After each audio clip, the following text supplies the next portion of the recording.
Guys, dumating na ang order natin, si Redmi Turbo 5 aka the Poco X8 Pro. Now, kind of packaging is, of course, natin simpleng-simple lang. I-unbox muna natin, no? Let's see.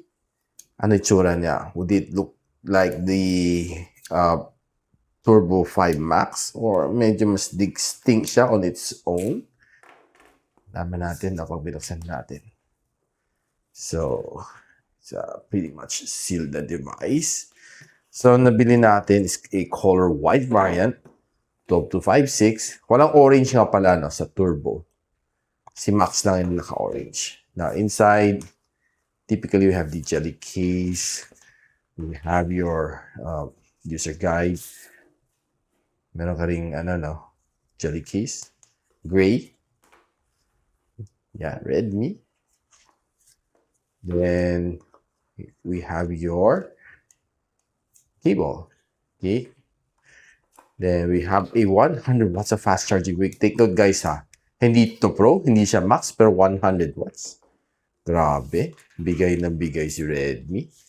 Uy, maganda, ah. Chill, no? Red yung kanyang ring. Red yung kanyang print.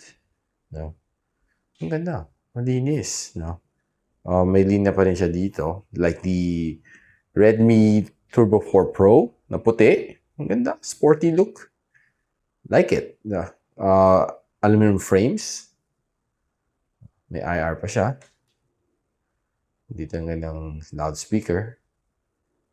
And if you want to know more about the phone na ito, huwag na kalimutan i-follow ako. And of course, i-upload natin pretty soon ang full review natin sa ating YT channel. If you want to buy this one, nandyan lang yung link sa description.